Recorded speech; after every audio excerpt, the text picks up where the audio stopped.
सूरदास जी महाराज, उनसे कोई ऐसे ताने देता था, सूरदास जी तुम 24 घंटे ठाकुर जी के कीर्तन गाते रहते हो, ठाकुर जी के भाव गाते रहते हो, और देखो ठाकुर जी ने कितना बुरा किया तुम्हारे साथ। और क्या बुरा किया? बोले तुमको नेत्र ही नहीं दिए। सूरदास जी कहते हैं मुझसे ज्यादा सौभाग्यशाली संसार में कोई नहीं है। बोले क्यों? बोले आप लोगों को नेत्र मिले हैं, इसका मतलब आप बाकी की वस्तुएं भी देख सकते हो, लेकिन ठाकुर जी ने मुझको नेत्र नहीं दिए। क्यों? ठाकुर जी ने मुंह को वचन दिया, बोले तू कछु मत देखे, तेरे नेत्रन को देखवे की शक्ति तभी आएगी जब मैं तेरे सामने आऊंगा, तू और कछु देखवे के काजे है ही ना है। ठाकुर जी ने मुझे नेत्र इसलिए नहीं दिए ताकि मैं नेत्रों से कुछ और ना देखूं। मेरे नेत्र तो केवल तब खुलेंगे जब श्याम सुंदर मेरे सामने आएंगे। मैं जब उनको देखूंगा तभी मुझे नेत्र प्राप्त करने का साफल्य होगा। सूरदास जी अपने भाव में कहते हैं कि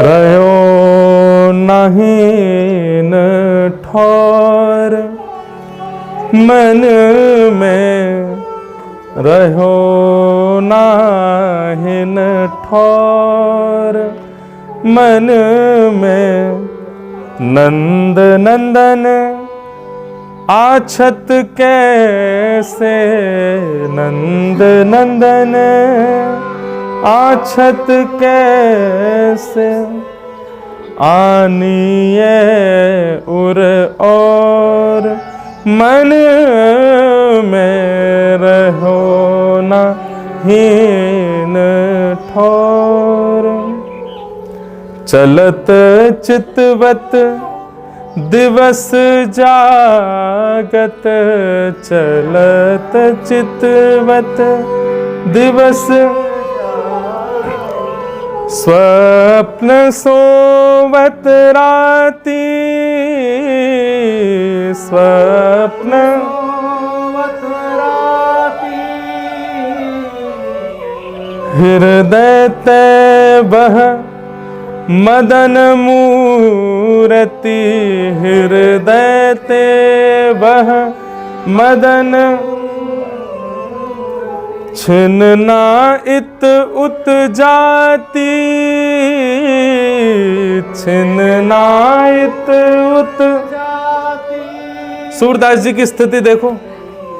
सूरदास जी कह रहे हैं चलत चितवत दिवस जागत।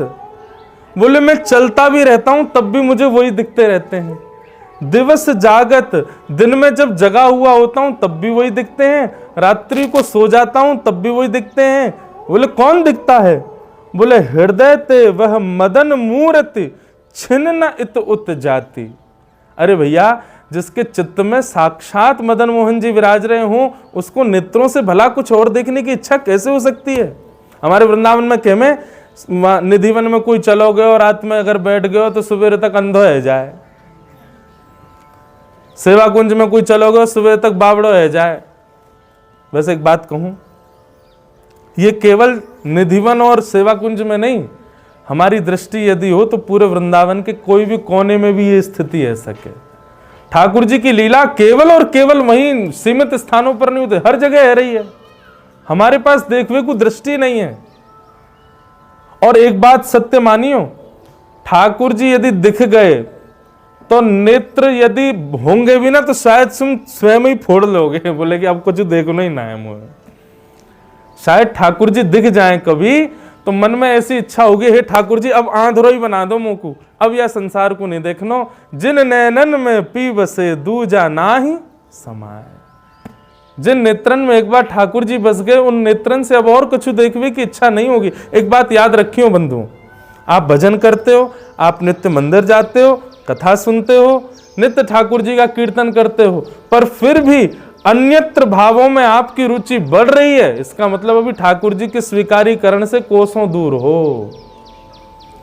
क्योंकि अन्यत्र रुचि जाने का मतलब ही यही है कि अभी ठाकुर जी ने स्वीकार किया नहीं है।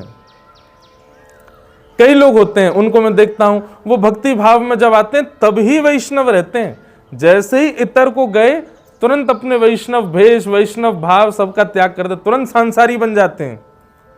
वही जो सवेरे तिलक आदि में दिख रहे, वही फटी जींस में डोल रहे हैं फिर बाद में हैं। वो क्लब में भी जा रहे हैं, पार्टी में भी जा रहे हैं, कुछ खा पी थोड़ी रहे महाराज जी, बस जा ही तो रहे हैं। अरे कहीं तुम्हारो चित्त जावी कैसे रहो है।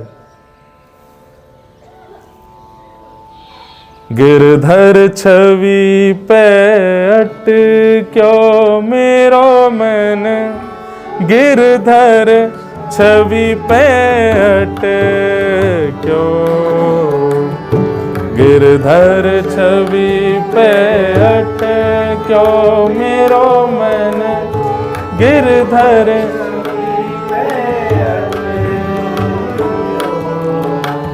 ललित त्रिभंगी चाल पे चल के, ललित त्रिभंगी चाल पे चल, ललित त्रिभंगी चाल पे चल के,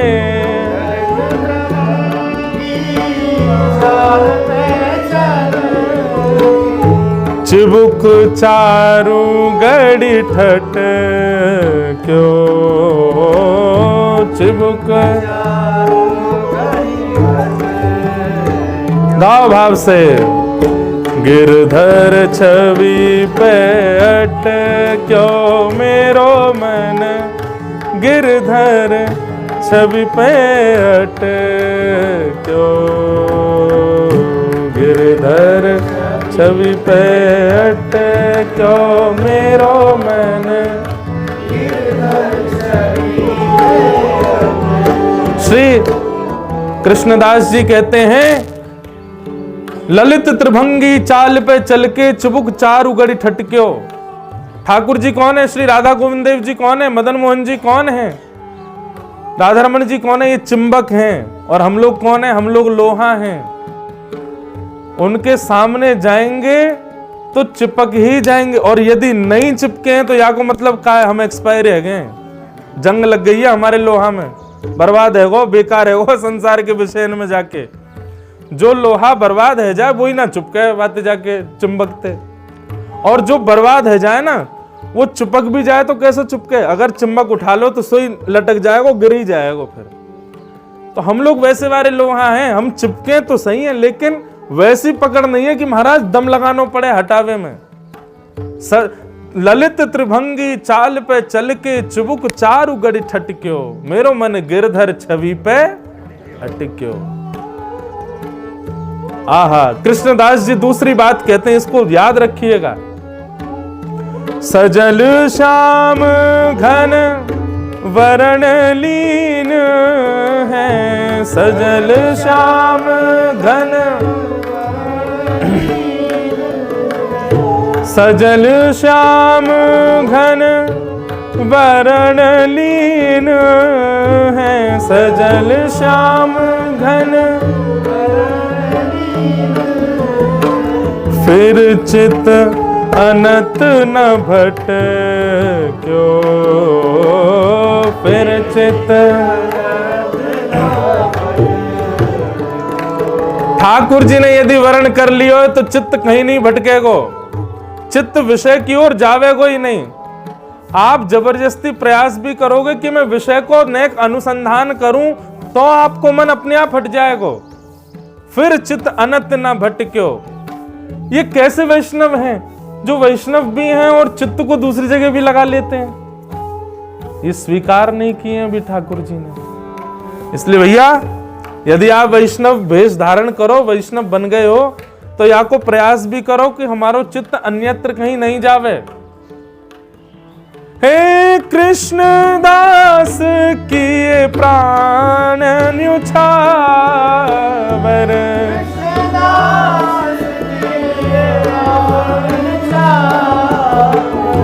कृष्ण दास किए प्राण न्युछावर,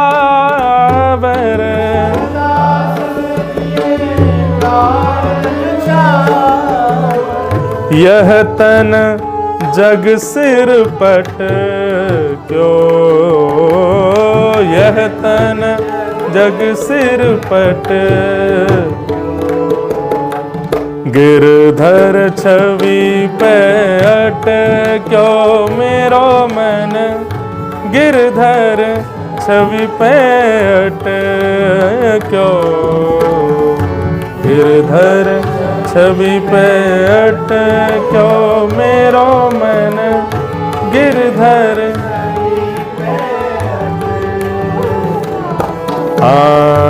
गिरधर छवि पे अटक्यो मेरो मन, गिरधर छवि पे अटक्यो। गिरधर छवि पे अटक्यो मेरो मन, गिरधर छवि पे। श्री गोवर्धन नाथ की। तो सजल श्याम घन वर्ण लीन है, फिर चित अनत न भटक्यो।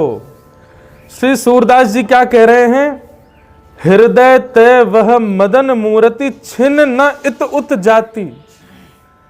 एक क्षण के लिए भी वो मूर्ति मेरे चित्त से नहीं जाती। हमारे वृंदावन की प्रसिद्ध कथा है कि एक गोपी ध्यान धर के बैठी यमुना जी के तट पर। गोपी, नारद जी महाराज बोले वाह वाह वाह, देखो आज एक ब्रजवासिनी बैठ करके ध्यान कर रही है।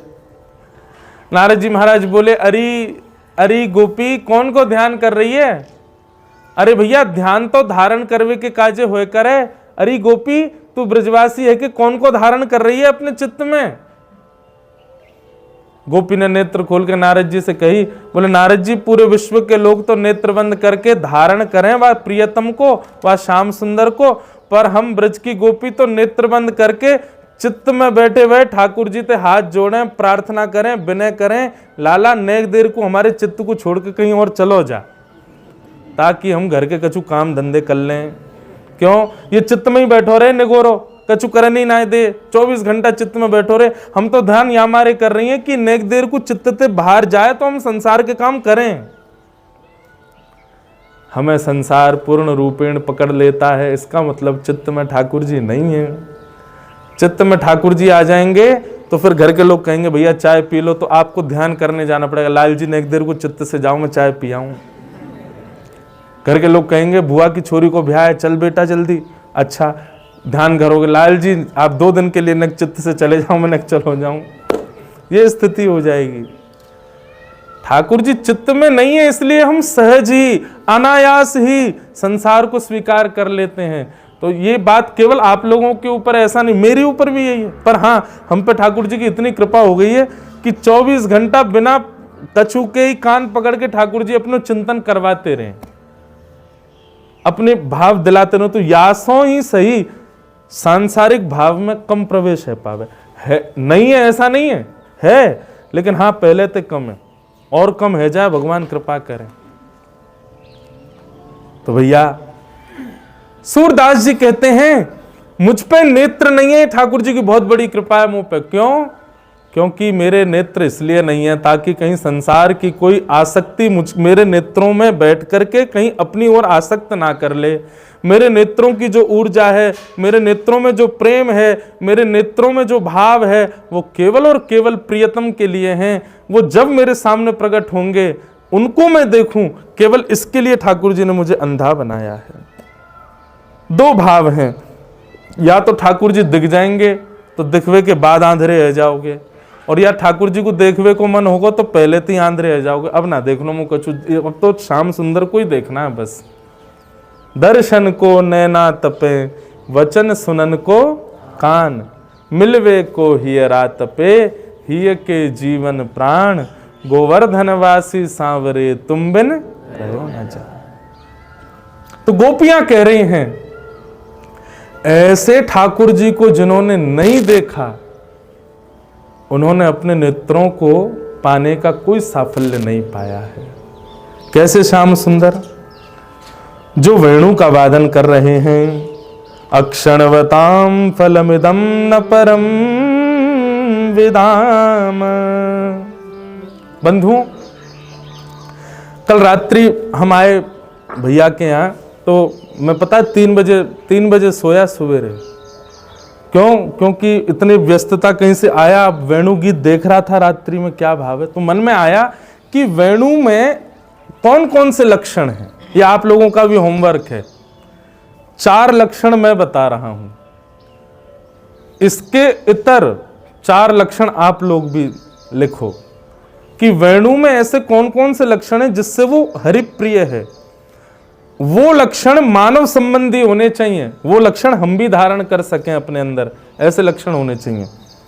तो सबसे पहला जो लक्षण है वेणु का, जिससे ठाकुर जी को वो इतनी प्रिय कि सदा अधर पर धारण करते हैं, वो लक्षण है कि वो दोष युक्त होते हुए भी कुछ छुपाती नहीं ठाकुर जी से। वेणु का दोष क्या है? वंशी में दोष क्या है? छिद्र दोष है। ये छिद्र क्या है? काम, क्रोध, लोभ, मोह आदि आदि ये जो सांसारिक दोष हैं, इन्हीं कोई छिद्र, ये हमारे अंदर भी ऐसे छिद्र हैं, पर हम क्या करते हैं? हम उन छिद्रों को छुपाते हैं, छिद्रों को बंद करते हैं। पर वेणु का गुण क्या है? वो दोष युक्त होते हुए भी ठाकुर जी के आगे सब प्रकट कर देती है। नाथ, मैं पोली हूं, मुझ में छिद्र हैं, मैं दोष युक्त हूं। और हम लोग कैसे हैं? हम ठाकुर जी के सामने गुणयुक्त बन के जाते हैं। अंदर तो विषय भर रहा है, अंदर तो मन में आ रहा है कि बाहर जाकर के जल्दी से कपड़े बदल के पार्टी में जाना है, और भीतर ठाकुर जी के सामने जाने के लिए बढ़िया धोती बगलबंदी पहन के तिलक लगा लगा के जा रहे हैं। दोष है, संसार चाहिए, पर ठाकुर जी के सामने अपने रूप को बदल करके जा रहे हैं। इसलिए हम वेणु नहीं बन सकते। वेणु का स्वरूप क्या है? जैसी है अपने दोषों को छुपाती नहीं, प्रकट करके ठाकुर जी के आगे जाती है। लिखते जाइएगा ये गुण हमारे अंदर होने चाहिए, तभी ठाकुर जी अधर पर विराजमान करेंगे। पहला गुण, दोष युक्त होते हुए भी सब प्रकार से ठाकुर जी के सामने प्रकट कर देती, कोई छुपाव नहीं करती, किसी भी प्रकार का लाग लपेट नहीं है वेणु के अंदर। जैसी हूं ऐसी ही हूं, आप स्वीकार करो। अच्छा हूं या बुरा हूं, जैसा भी हूं तुम्हारा अच्छा हूं या बुरा, सब लोग गाओ। जैसा भी हूं तुम्हारा, ठुकराओ ना मुझे अब चरणों में सर झुकाऊं, ठुकराओ ना मुझे अब चरणों में सर झुकाऊं। हे प्रभु मुझे बता दो चरणों में कैसे आऊं, हे प्रभु मुझे बता। एक ना, अब ये भी भाव बदल गया इसको गाते गाते। लगभग कथाओं में यही बताया जाता है चरणों में कैसे आए, पर ये 3 दिन का जो सत्र है ना, ये तो इसके लिए कि हम अधरों को कैसे पाएं। हे ठाकुर जी, हम कब वेणु बनेंगे आपकी? हमको कब वो अधरामृत प्राप्त होगा? हे प्रभु मुझे बताओ अधरों को कैसे पाऊं। तो उसी के लिए सत्र है ये 3 दिन का, कि ठाकुर जी के हम इतने प्रिय बन जाएं कि वंशी की तरह हमें कभी छोड़े ही नहीं। तो पहला गुण, वाह भैया, कौन दे रहा है? अच्छा, तो कहाँ था मैं? हाँ, तो पहला गुण क्या है वेणु का? वो दोष युक्त होते हुए भी ठाकुर जी के सामने प्रकट कर देती है, अपने उन दोषों को कभी छुपाती नहीं है। दूसरा गुण क्या है वेणु का? सहनशीलता, बहुत सहन करती है। वेणु जब बनाई जाती है तब कितना सहन करती है, छीली जाती है, उससे पहले बांस के रूप में होती है, 6 ऋतुओं को सहन करती है, आदि आदि सब भावों को सहन करने के बाद तब वेणु का निर्माण होता है, मतलब सहनशीलता। यदि कोई भक्त ये सोचे कि वो सुखद जीवन जी के भगवत प्राप्ति कर लेगा तो ऐसा कभी नहीं हो सकता। जाने सहयो है वही ने पायो है ठाकुर जी को, जाने कभी सहयो नहीं है। कई लोग आते हैं, कई बालक आते हैं, अपने मित्रों की शिकायत लेके आते हैं, अपने परिवारी जनों की शिकायत लेके आते हैं कि उनकी वजह से हम भक्ति नहीं कर पाते, उनकी वजह से ऐसे भाव आते हैं। अरे जब तक सहेंगे नहीं तब तक भगवत प्राप्ति होगी ही नहीं। सहना आवश्यक है भक्ति में। तो भक्ति वेणु का दूसरा गुण क्या है? उसने सहा बहुत है। और एक बात बताएं, जो बहुत सहेगा वो उतना ही सन्निकट जाएगा ठाकुर जी के, जाने सहो ही नहीं है वो ठाकुर जी के उतने ही नेक दूरी बनेगो, तो नेक सहनो तो पड़ेगो। तो वेणु का पहला लक्षण है वो दोषयुक्त होते हुए भी ठाकुर जी के सामने सब प्रकट कर देती है। दूसरा लक्षण है सहनशीलता। और तीसरा लक्षण क्या है वेणु का? पूर्ण अधीन। अपनी कोई इच्छा नहीं है वेणु की, पूर्ण अधीन मतलब आप जैसे बजाओ मुझे बजा लो, आप जो चाहो वो राग मुझ में बजाओ, जो चाहो वो स्वर प्रकट करो, जहां चाहे रख दो, जहां चाहे ले चलो। आप बजाओगे तो बजूंगी, नहीं बजाओगे तो चुपचाप बैठी रहूंगी, धूल खाती रहूंगी, लेकिन अपनी योग्यता कभी प्रस्तुत नहीं करूंगी। वेणु में सारे स्वर हैं, वेणु में सबको वशीकृत करने की सामर्थ्य है, पर वेणु फिर भी अपनी समस्त योग्यताओं को ठाकुर जी के आगे नतमस्तक करके छुपा के रखती है। मेरा कोई गुण नहीं है नाथ, आप प्रकट करोगे तो ही मैं बजूंगी। ये वेणु का तीसरा लक्षण है, पूर्णाधीन। पूर्णाधीन का मतलब ये नहीं है कि पड़े आलसियों की तरह ठाकुर जी के अधीन है। भैया ठाकुर जी, हे गोविंद देव प्रभु, आज दोपहर का भोजन मैं स्वयं नहीं करूंगा, आप ही आकर के मुझको खिला करके जाओ। गोविंद देव जी आ भी रहे होंगे तो गेट से ही लौट जाएंगे, बोले कितना आलसी है बताओ, इसके लिए पूर्णाधीन हुआ है मुझ पर। ये पूर्णाधीन का मतलब नहीं है। पूर्णाधीन का मतलब क्या है? अपने गुणों को गौड़ कर दे, अपनी योग्यताओं को गौड़ कर दे, ठाकुर जी के पूर्ण निवृत्त पूर्ण रूपेण अधीन हो जाए। मेरे अंदर जो गुण है, मेरे अंदर जो भाव है, मेरी जो योग्यताएं हैं, सब इनकी कृपा है, इनकी वजह से है। अपनी योग्यताएं, अपनी विशेषताएं किसी में ना माने, ये तीसरा गुण है वेणु का। तो पहला गुण दोषयुक्त होते हुए भी सब प्रकट कर देती है, तीसरा गुण सहनशील है, तीसरा गुण पूर्णाधीन है, और चौथा गुण बिचौलिया। वेणु कौन है? बिचौलिया।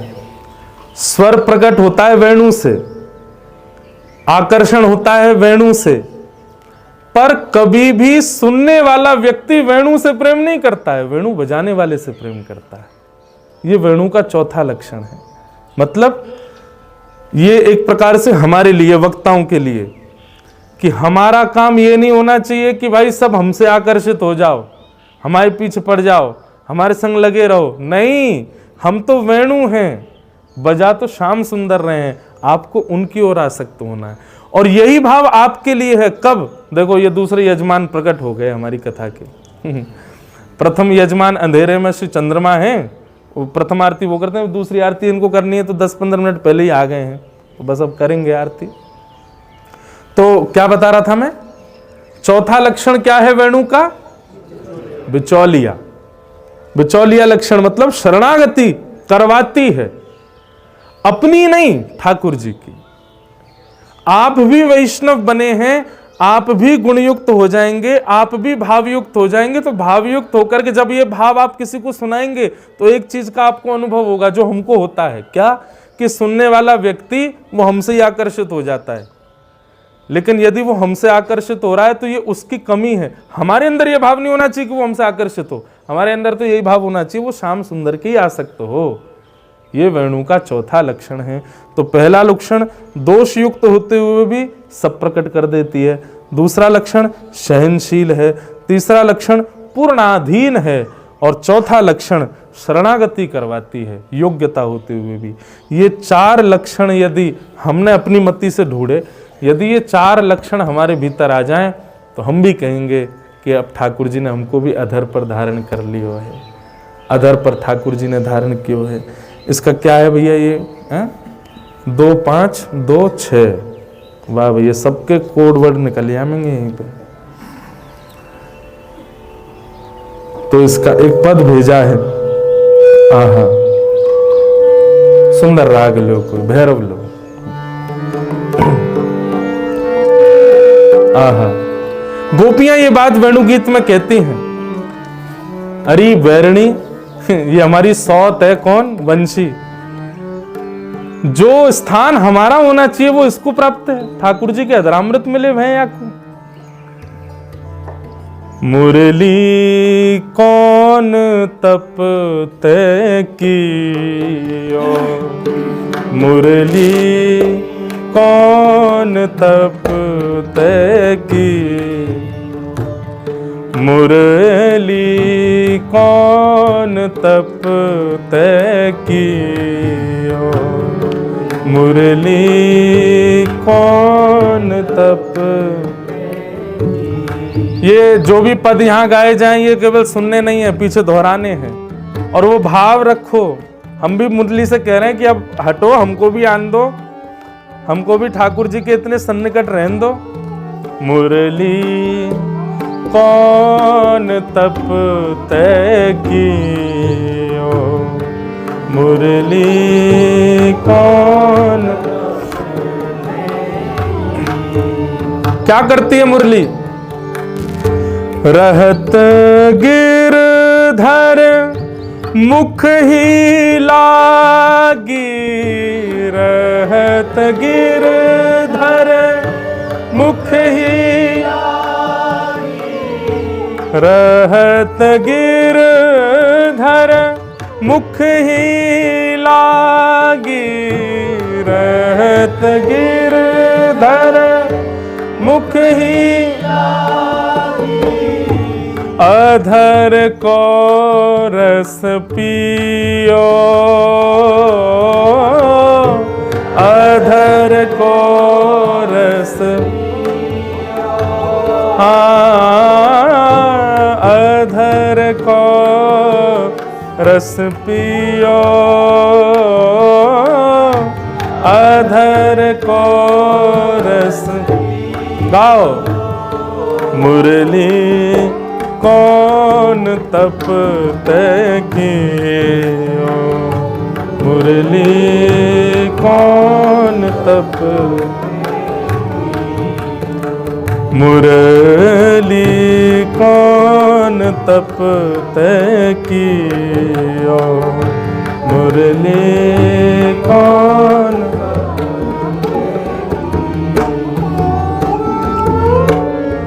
नंद नंदन पानी परस के, नंद नंदन पानी परस, नंद नंदन पानी परस के, नंद नंदन पानी परस, तोए तन मन दियो, तोए तन मन, हे तोए तन मन दियो,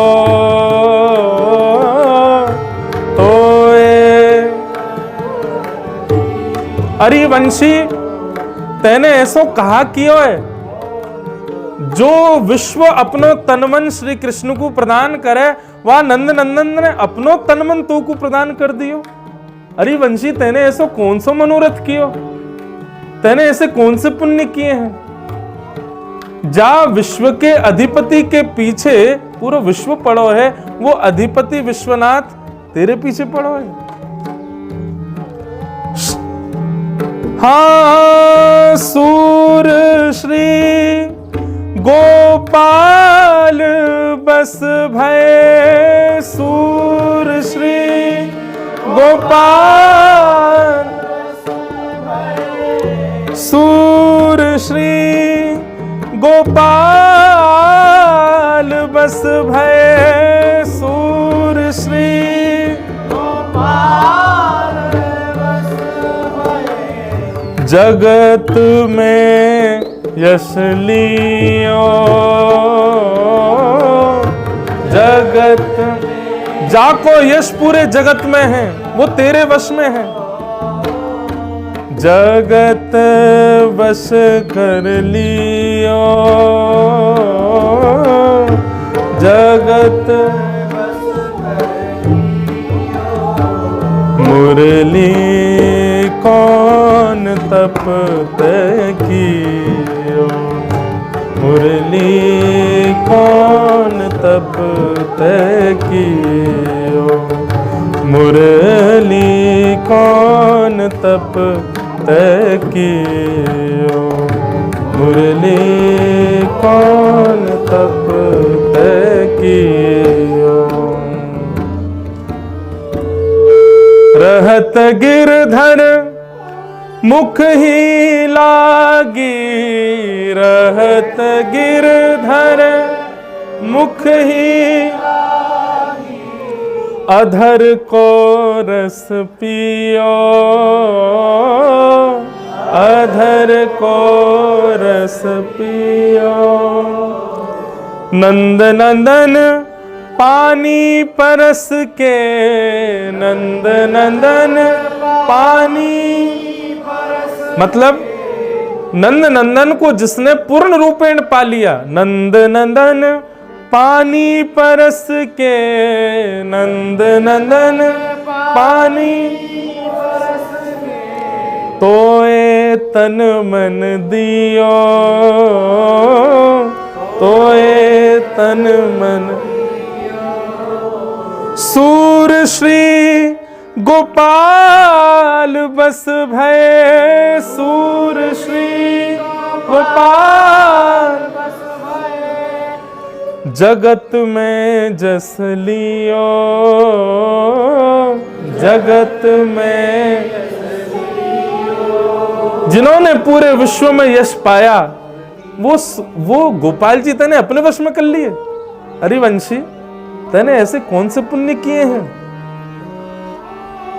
कौन तप तै कियो, मुरली कौन तप।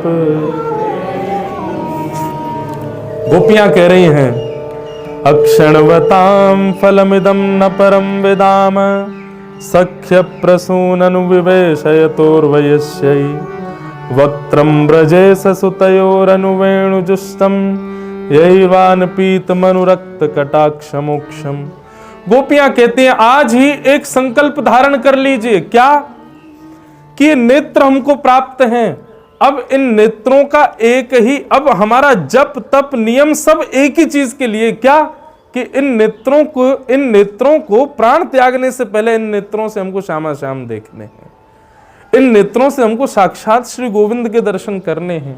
ये आज ही संकल्प ले लीजिए। इसी के लिए ही जप है, इसी के लिए ही व्रत है, इसी के लिए ही नियम है, इसी के लिए ही सब कुछ करना है।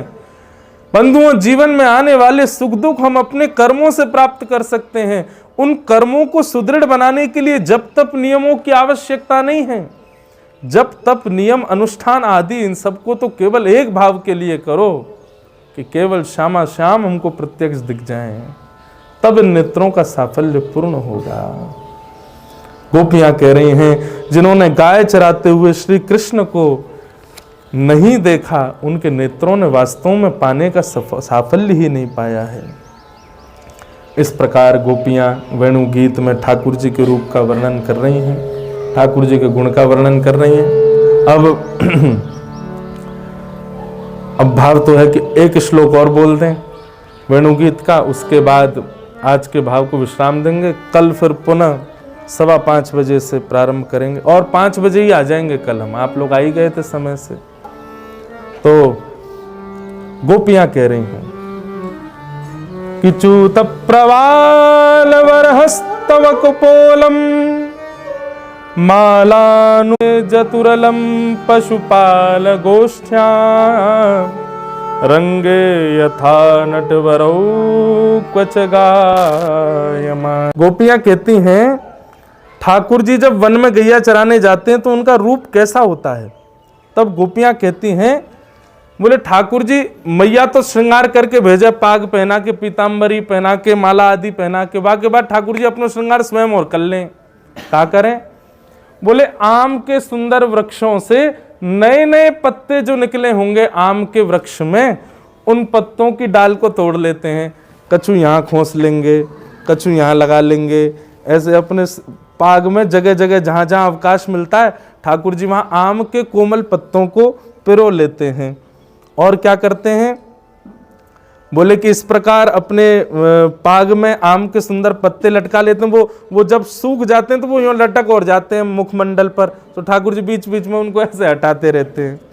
आहा, और कैसे हैं, बोले मोरपंख तो धारण किया ही है, बोले फूलों के गुच्छे ठाकुर जी, पुष्पों के गुच्छे, ये श्रृंगार ठाकुर जी स्वयं करते हैं अपना। मैया ने श्रृंगार किया वो अलग है, ये ठाकुर जी स्वयं अपना श्रृंगार कर रहे हैं। बोले बीच बीच में जो वृक्ष मिलते हैं उन पर जो पुष्प ठाकुर जी को दिखता है ठाकुर जी उस पुष्प के गुच्छे ले लेते हैं, उसमें बढ़िया एक सूखी सी कुशा बांध करके वाकू अपने बाजूबंद में लगा लेंगे, वाकू अपनी यहाँ कमरबंद में बांध लेंगे, कछून को अपने पीताम्बरी में कस लेंगे। जगह जगह पुष्पों के गुच्छ ठाकुर जी अपने अंग पर बांध लेते हैं। और रंग बिरंगे कमल ठाकुर जी इस प्रकार जगह जगह पर उनको खोंचवे को श्रृंगार है पूरा। अब जगह तो है ना, क्या करें, तो जहां जहां बंद रहो वहीं पे सब ने पिरो लो। तो खोंचनो समझे, ब्रजभाषा को शब्द है खोंचनो, मतलब जैसे खोंचनो कैसे कहेंगे, हैं खोंचना, समझ गए ना, ऐसे बांध के वहां में खोंच ले। तो ऐसे ठाकुर जी खोंच लें, जगह जगह दगा लें। और महाराज कहीं तो कमल ने कर रहा है, कहीं तो फूलन के गुच्छा ने कर रहे हैं, कहीं पर पत्ता बंध रहे हैं, लटक रहे हैं मुखमंडल पर, अलग ही श्रृंगार है ठाकुर जी को। तो गोपियां कहती हैं देखो तो सही सखियों, अच्छा घर में बैठी हैं गोपियां, घर में बैठ के देख रही हैं कैसे रंग बिरंगे कमलों को लाला ने जगह जगह खोंच रखो है, अपने बाजूबंद में लगा रखें, कड़ूलान में धर रखें। और यूं भी नहीं, एक आध कमल यदि गिर भी जावे तो जैसे ही गिरे वाकू पीछे चल रहे सबरे सखा आदि ये खोंचले में उठाए उठाए करके, अरे लाला की प्रसादी भैया या कुछ स्वीकार करो।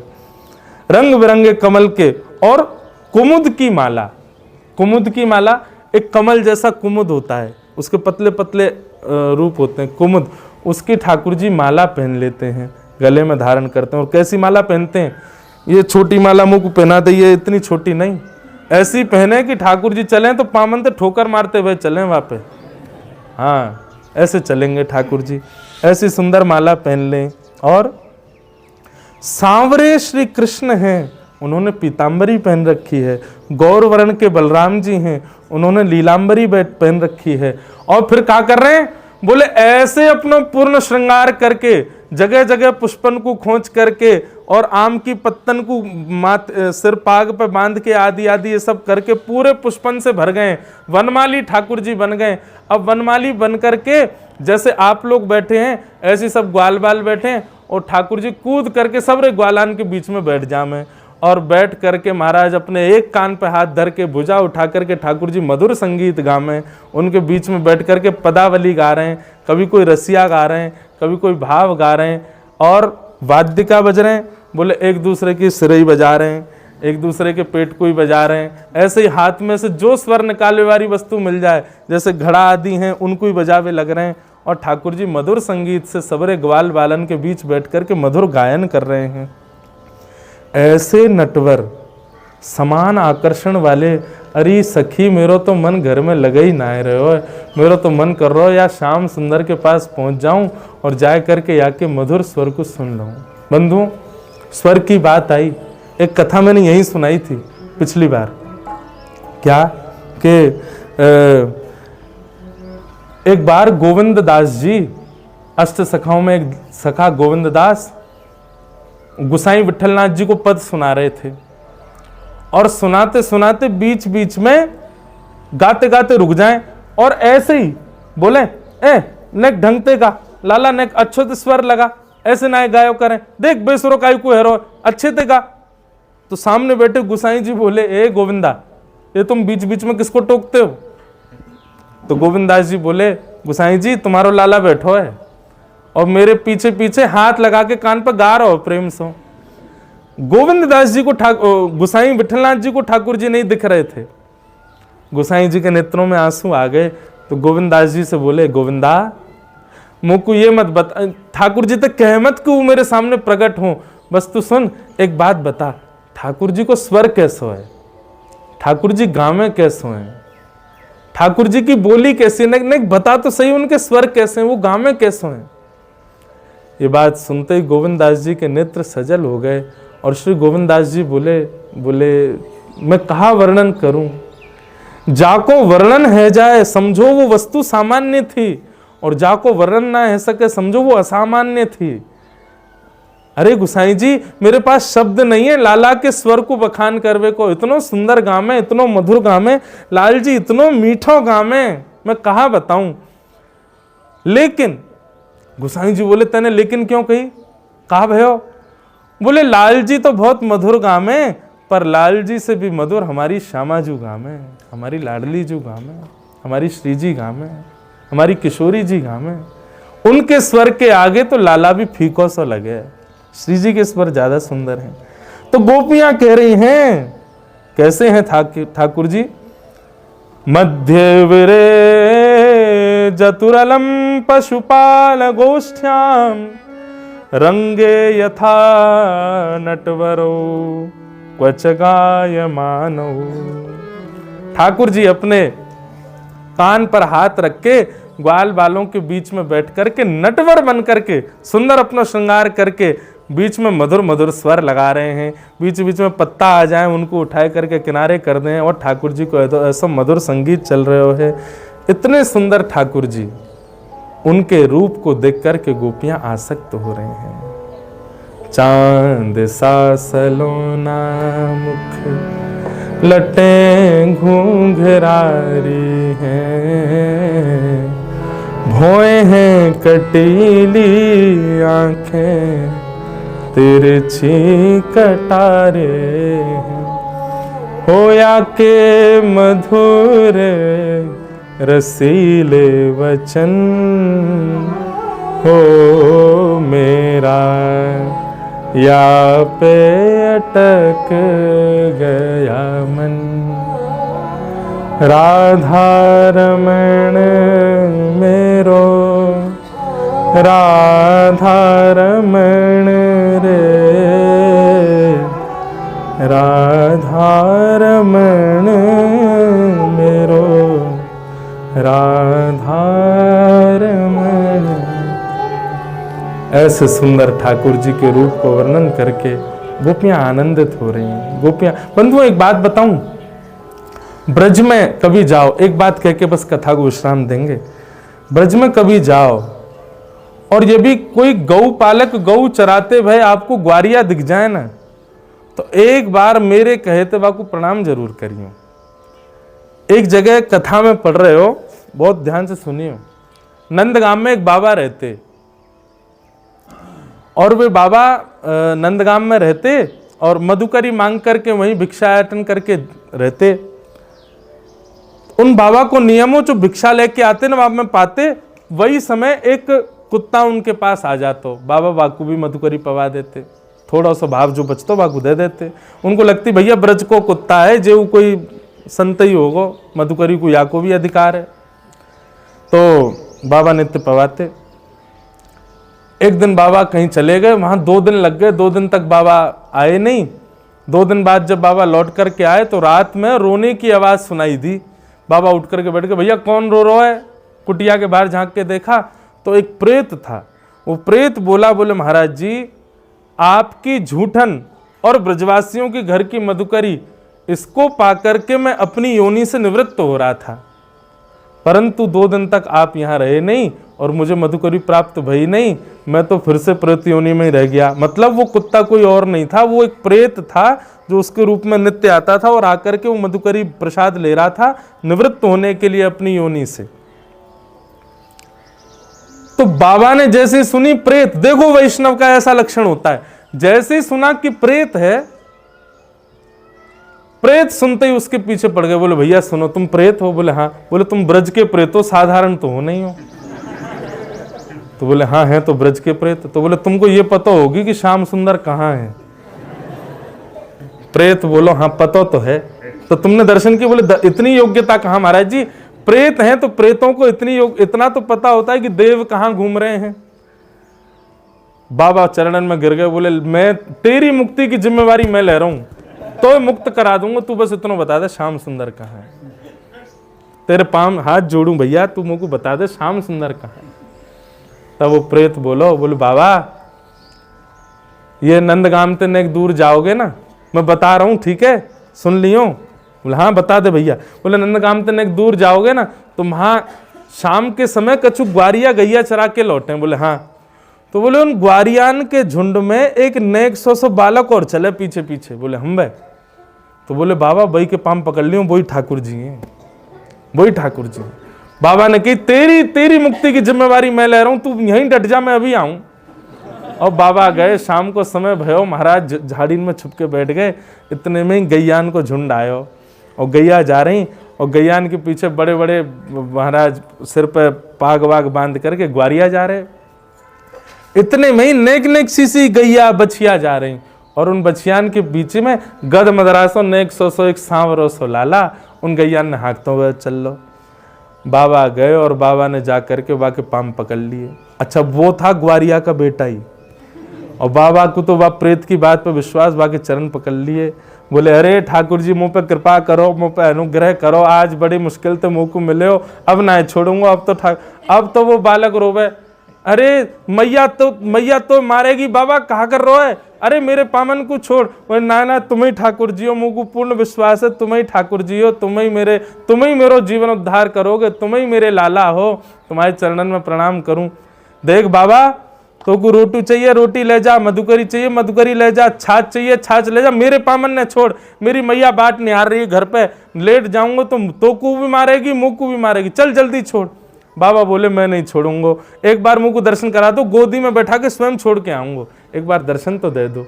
महाराज बाबा ने पाम छोड़े नहीं, वो बालक खड़ो खड़ो रोने लगो जोर जोरते, मैया देख या दारी के बाबा ने मेरो पाम पकड़ लियो, मैया देख ये बाबा मुँह को छोड़ ना रहे हो। बाबा इतने विश्वास से चरण पकड़ के बैठे रहे, रुदन क्रंदन करने लगे, बोले आज नहीं छोड़ूंगा, आप तो मेरे ठाकुर जी हो।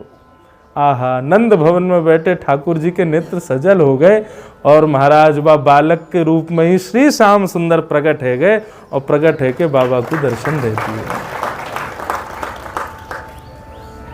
तो गौचारण करवे वाले ग्वारिया भी बंधुओं, उनमें भी ठाकुर जी के अंश हूं मैं। तो मेरी कही बात को मानियो, सबको प्रणाम तो करो ही, लेकिन कभी कोई गौ चरावे वारो ग्वारिया मिल जाए, बाकू प्रणाम करेंगे, ऐसे ही पंप पकड़ लियो। बोले बाबा छोड़ेंगे ना, तू दर्शन दे पहले।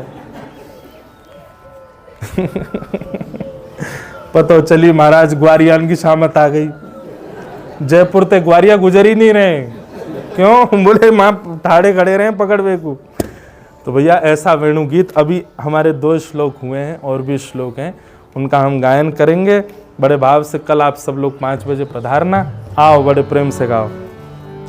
श्यामा हृदय कमल सो प्रगट्यो, श्यामा हृदय और श्याम हृदय कुभार, वृंदावन प्यारो वृंदावन, वृंदावन प्यारो, हे श्री वृंदावन प्यारो वृंदावन, वृंदावन। बंधुओं एक जानकारी और सुन लो, कल हमारे श्री गिरधर लाल जी का डोल उत्सव है जयपुर में, और उत्सव है स्थान को नाम है ब्रज निकुंज सी स्कीम में, जहां लाल जी विराज रहे हैं, वहां शाम को 5 बजे से कल डोल उत्सव है ठाकुर जी का। ठाकुर जी डोल में विराजेंगे, पद पदावली गाएंगे, सुबह कथा होगी 5 बजे से, शाम को डोल उत्सव होगा 5 बजे से कल। तो आप सब लोग भी लाल जी के उत्सव में पधार सकते हैं। गाओ भाव से, श्री वृंदावन प्यारो वृंदावन, हे श्री वृंदावन मेरो वृंदावन, हे सब सुख सागर रूप उजागर, रहे वृंदावन धाम, सब सुख सागर रूप उजागर, हे रूप गोस्वामी प्रगट कियो जहाँ, रूप गोस्वामी, श्री रूप गोस्वामी प्रकट कियो जहाँ रूप गोस्वामी। जय हो राधा गोविंद रूप निधान, वृंदावन प्यारो वृंदावन, वृंदावन हे श्री वृंदावन मेरो वृंदावन।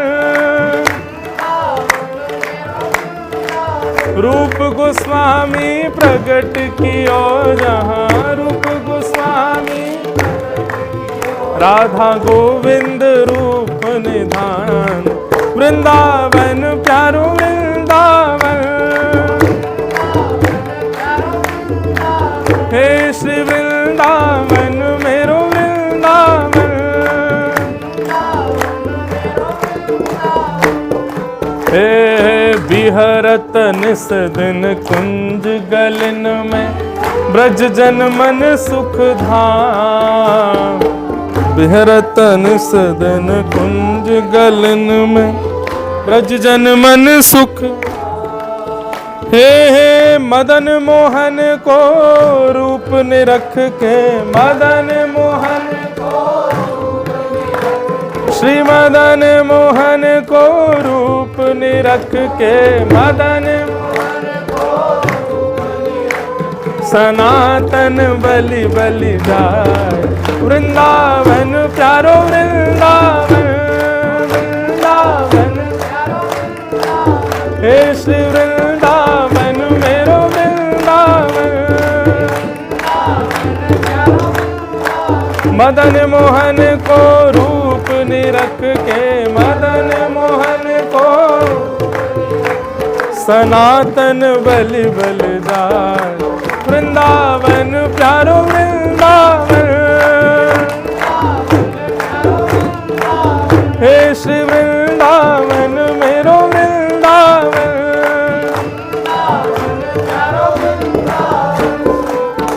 हे गोपी ग्वाल सब ही और धारे, प्यारो गोपी नाथ।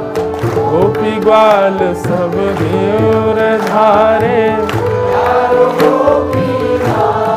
हाँ प्यारो प्यारो गोपीनाथ, प्यारो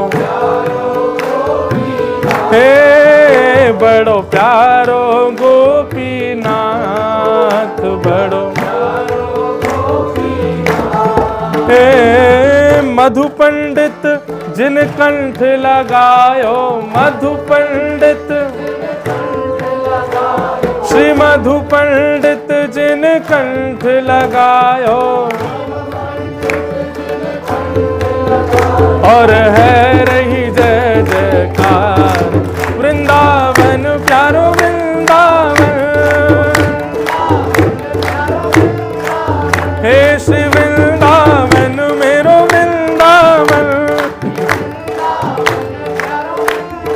मधु पंडित जिन कंठ लगायो, मधु पंडित जहाँ है रही जय जयकार, वृंदावन प्यारो वृंदावन हे श्री वृंदावन मेरो वृंदावन।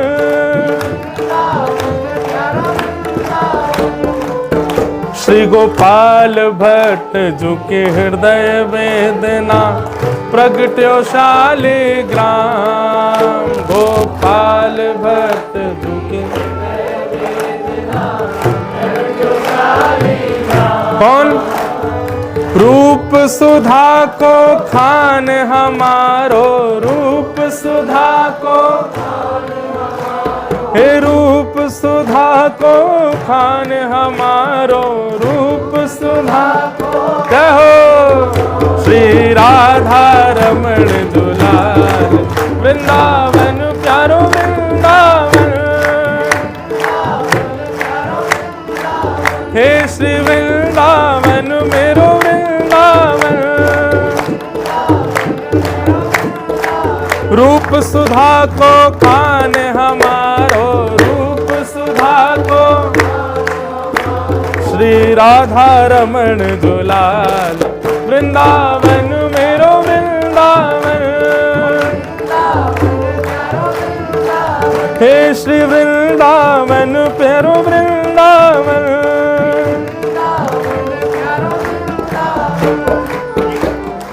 आतुर हित हरिवंश पुकारो, श्री राधा राधा नाम, आतुर हित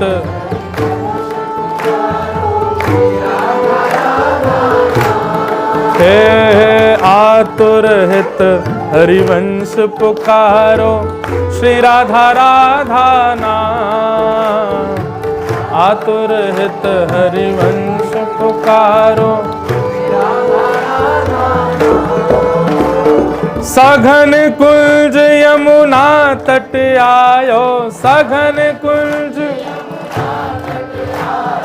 सघन कुंज वृंदावन आयो, सघन कहो श्री राधा वल्लभ लाल, वृंदावन प्यारो वृंदावन, वृंदावन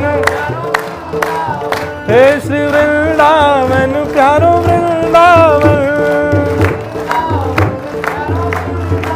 सघन कुंज यमुना तट आयो, सघन कुंज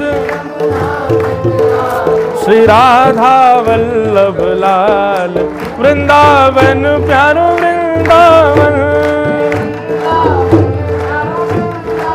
हे श्री वृंदावन मेरो वृंदावन,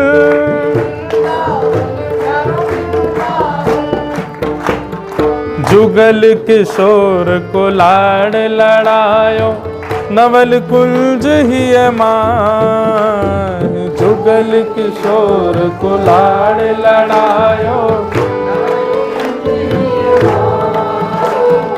कुंजन कुंजन की रज धारे, कुंजन कुंजन,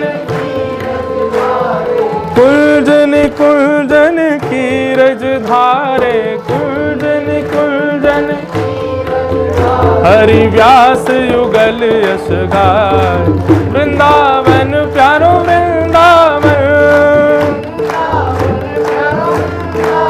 हे श्री वृंदावन मेरो वृंदावन,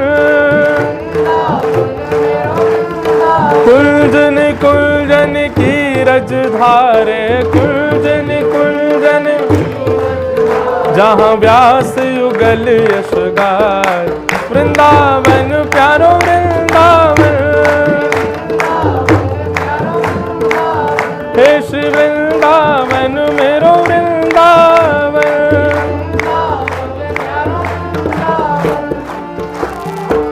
भुवन चतुर्दश की सुंदरता, निधिवन करत बिहार,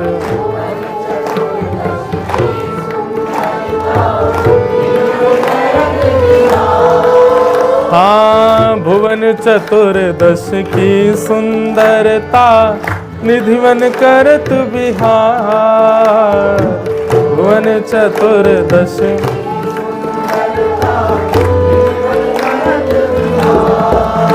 हे श्यामा प्यारी बांके बिहारी, श्यामा प्यारी,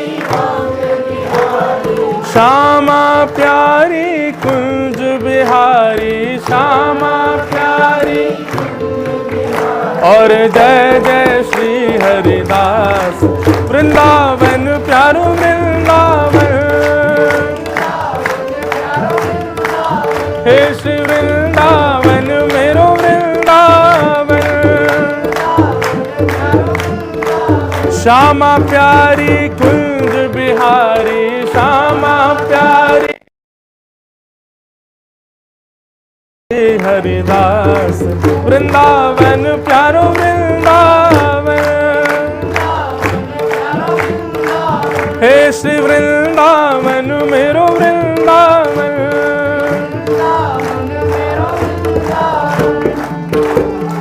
जिनकी कृपा से यह रस प्रगटो, वृंदावन अभिराम, जिनकी कृपा से यह रस प्रगटो, वृंदावन अभिराम, हाँ प्यारो वृंदावन अभिराम, प्यारो वृंदावन, हे प्यारो वृंदावन अभिराम, प्यारो